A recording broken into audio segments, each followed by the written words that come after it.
बानी पीटीआई के लापता फोकल पर्सन इंतजार मंझोता की बाजियाबी से मुतालिक एसएसपी इन्वेस्टिगेशन की सरबराही में खुसूसी टीम तश्कील दे दी गई।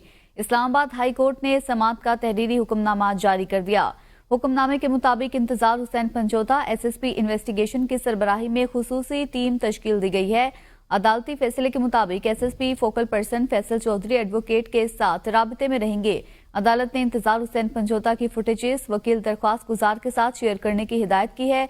अदालत को बताया गया है कि इंतजार पंचोता की लोकेशन ट्रेस करने के लिए आईबी को खत लिखा गया है। आइंदा समात से कबल आईपी रिपोर्ट अदालत में पेश की जाएगी। केस की आइंदा समात 21 अक्टूबर तक मुलतवी। लाहौर हाईकोर्ट के 5 रुकनी बेंच ने इलेक्शन कमीशन को पीटीआई इंट्रा पार्टी इंतखाबात के हवाले से हतमी फैसले करने से रोक दिया। अदालत की जानिब से तहरीरी हुक्मनामा भी जारी कर दिया गया। लाहौर हाईकोर्ट के जस्टिस शम्स महमूद मिर्जा की सरबराही में 5 रुकनी बेंच ने पाकिस्तान तहरीक इंसाफ के इंट्रा पार्टी इंतखाबात पर इलेक्शन कमीशन की कार्रवाई के खिलाफ दायर दरख्वास्त की समात पर उबूरी हुक्म जारी कर दिया। अदालत ने इलेक्शन कमीशन को पीटीआई इंट्रा पार्टी इंतखाबात के हवाले से हतमी फैसले करने से रोकते हुए इलेक्शन कमीशन और असिस्टेंट अटॉर्नी जनरल को जवाब जमा करवाने की हिदायत कर दी। फैसले में करार दिया गया है कि इलेक्शन कमीशन 30 अप्रैल की कार्रवाई पर हतमी फैसला जारी न करे। अदालत ने केस की समात 13 दिसंबर तक मुलतवी कर दी। बानी पीटीआई की बहनों अलीमा और उस्मा की जमानत बादस गिरफ्तारी पर मुतल्लिका जजेस की रुखसत के बाइस अदालत ने मजीद कार्रवाई 22 अक्टूबर तक मुलतवी कर दी है। दरख्वास्त समातों पर समात एडमिनिस्ट्रेटिव जज राजा जवाद अब्बास ने की। बानी पीटीआई की बहनों के वकील नियाजुल्ला नियाजी, उस्मान गुल सरदार, मसरूफ और दीगर अदालत पेश हुए। इंसदाद दहशतगर्दी अदालत के दोनों जजेस की रुखसत पर होने के बाइस समात एडमिनिस्ट्रेटिव जज ने की। जज ने कहा, मैं इस अदालत का ड्यूटी जज नहीं, जमानत पर फैसला नहीं कर सकता। उस्मा खान, अलीमा खान की दरख्वास्त जमानत पर समात 22 अक्टूबर तक मुलतवी कर दी गई। आगे बढ़ेंगे, आपको बताएं, आलमी मालियाती इदारे IMF ने पाकिस्तान में महंगाई में मुसलसल कमी की पेशगोई कर दी।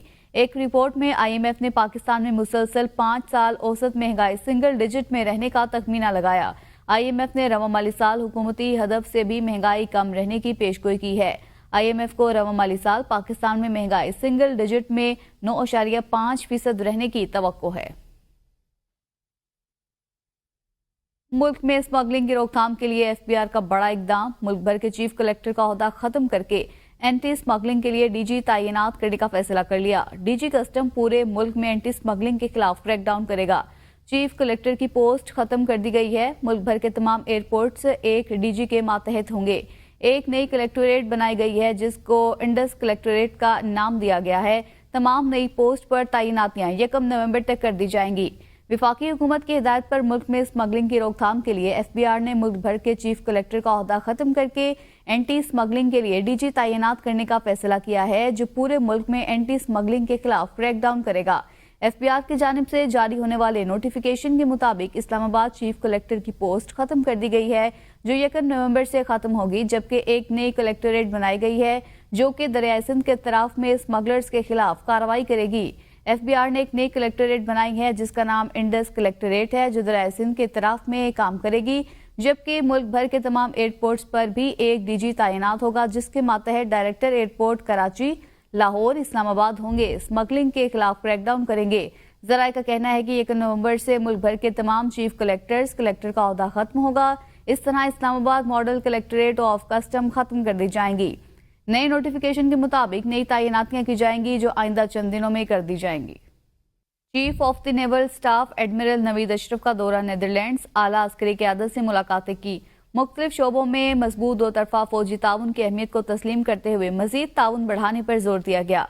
ISPR के मुताबिक naval chief admiral Naveed Ashraf ने रॉयल नीदरलैंड्स नेवी के हेडक्वार्टर्स का दौरा किया। Commander royal Netherlands navy, deputy chief of defence और वाइस एडमिरल से मुलाकात की। नेवल चीफ ने डेमन शिपयार्ड और रॉयल नीदरलैंड्स नेवी के जेवन डी क्लास फ्रिगेट का भी दौरा किया। PTI के 5 रुकनी वफ्द ने अडियाला जेल में बानी PTI से मुलाकात की।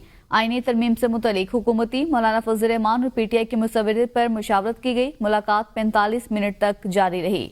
26वीं आईनी तरमीम पर मुशावरत के लिए PTI का वफ्द जब अडियाला जेल पहुंचा तो सलमान अकरम राजा को मुलाकात की इजाजत न मिलने पर चेयरमैन PTI बैरिस्टर गौहर ने बानी PTI से मिलने से इनकार कर दिया। बैरिस्टर गौहर ने मुतालबा किया कि जब तक तयशुदा मुलाकात में वफ्द के पांचों अरकान को मुलाकात की इजाजत नहीं मिलती, वो बानी पीटीआई से मुलाकात के लिए नहीं जाएंगे। हुकूमत की जानिब से गुज़िश्ता रोज पीटीआई के 5 रुकनी वफ्द को 26वीं आईनी तरमीम पर बानी पीटीआई से मुलाकात की इजाजत दी गई थी। वफ्द में बैरिस्टर गौहर, साहबजादा हामिद रजा, असद कैसर, बैरिस्टर अली जफर और सलमान अकरम राजा शामिल थे। बाद अज़ां हुकूमत की जानिब से वफ्द को मिलने की इजाजत दी गई। सुप्रिंटेंडेंट अडियाला जेल ने बानी पीटीआई को दस्तयाब सहूलियात की तफसीलात जारी कर दी। बानी पीटीआई को कानून के मुताबिक बी क्लास की तहत तमाम सहूलियात दस्तयाब हैं। जेल इंतजामिया की जानिब से बानी पीटीआई को जेल में दस्तयाब सहूलियात की तफसीलात जारी कर दी गई हैं। तफसीलात के मुताबिक बानी पीटीआई की खुराक, सेहत, मुताले और वर्जिश का खास ख्याल रखा जाता है।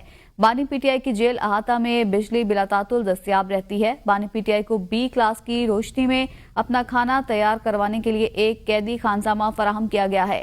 खानसामा बानी पीटीआई को नाश्ता, दोपहर और शाम का खाना तैयार करके देता है। नाश्ते में बानी पीटीआई को कॉफी, चिया सीड, चुकंदर का जूस, दही, बिस्किट और खजूरें दी जाती हैं। दोपहर के खाने में कड़ी पकोड़ा, देसी मुर्गी, दही, चपाती, कोक, सलाद, मटन और ग्रीन टी दी जाती है।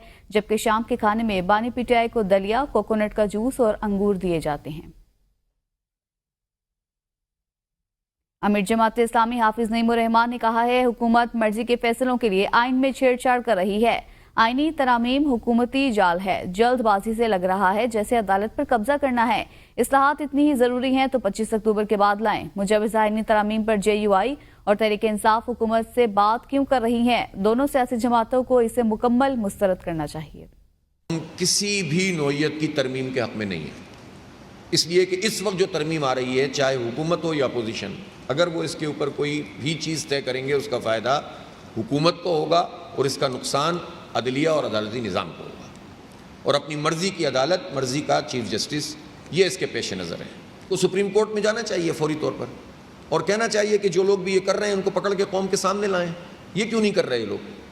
इसका मतलब ये है कि ये कुछ हो रहा है ना ऐसा कि जब ये हो जाएगी तरमीम खुदा न खास्ता तो कहेंगे अच्छा हमारे फरार लोगों पर दबाव डाल दिया गया था, यानी आपका काम भी हो गया, उनका काम भी हो गया, तो ये तो नहीं चलेगा ना। सियासी मुशावरत का अमल जारी है। वफाकी वज़ीर इत्तलात अता तारर ने मीडिया से गुफ्तगू में कहा, आईनी तरमीम के लिए हमारे पास नंबर्स पूरे हैं। कोशिश है मुशावरत को हर हाल में आज मुकम्मल कर लिया जाएगा। दीगर ऑप्शंस भी हैं लेकिन हम इत्तफाक राय चाहते हैं। नंबर्स पूरे होने के बावजूद हमने मुशावरत के अमल को नहीं रोका। सियासी जो एक मुशावरती अमल जारी है आईनी तरमीम के ऊपर, मुकम्मल तौर पे कंसेंसस डेवलप किया जाए। जो मुशावरती अमल है उसको रोका ना जाए। आईनी तरमीम जब होती है तो ये हमारा फ़र्ज़ है कि तमाम सियासी जमातों को इसके ऊपर ना सिर्फ ऑन बोर्ड किया जाए बल्कि कोशिश की जाए कि एक एक शिक के ऊपर सैर हासिल गुफ्तगू करके उसको किसी मंतकी अंजाम पे पहुंचाया जाए। हमारी कोशिश है कि आज इसको हर हाल में मुकम्मल कर लिया जाए। हमारे पास दीगर ऑप्शन भी मौजूद हैं। मुकम्मल कंसेंसस के बाद इस मामले पर आगे बढ़ा जाए। नंबर्स का भी इशू नहीं है, नंबर्स भी अल्हम्दुलिल्लाह पूरे हैं। MKM के रुकन कौमी असम्बली फारूक सत्तार ने कहा है कि अगर हमने इदारों को बाइख्तियार ना बनाया तो ये मेहनत बेकार होगी। अब हमें अपने हलकों में जाकर आवाम की खिदमत करना होगी। सियासी माहौल से लगता है ऊंट किसी तरफ बैठे ना बैठे खैमा फाड़ के निकलेगा। ये ऊंट इजलास हो रहा है, इतना मेरे ख्याल में बहुत है, काफी है। सेनेट का पहले 11 बजे का बताया, गड़बड़ बैठ जाना चाहिए मेरे ख्याल में ना। पर अभी तक नहीं बैठ रहा। बैठेगा बिठाना होगा। अगर नहीं बिठाएंगे तो ये ऊंट खैमा फाड़ के निकलेगा। मखसूस नशिस्तों से मुतालिक बात करेंगे। मखसूस नशिस्तों के केस में 8 जजों की दूसरी वजाहत का मामला। चीफ जस्टिस काजी फाइज ईसा ने डिप्टी रजिस्ट्रार मुजाहिद महमूद, असिस्टेंट रजिस्ट्रार शाहिद हबीब और वेब मास्टर आसिम जावेद से वजाहत तलब कर ली। ओरिजिनल फाइल जमा किए बगैर वजाहत कैसे जारी हुई? जराये के मुताबिक डिप्टी रजिस्ट्रार और असिस्टेंट रजिस्ट्रार अमल दरामद को वजाहत के लिए नोटिस जारी कर दिया। बगैर ओरिजिनल फाइल जमा कराए वजाहत सुप्रीम कोर्ट वेबसाइट पर कैसे जारी हुई? वेब मास्टर आसिम जावेद से भी वजाहत तलब कर ली गई।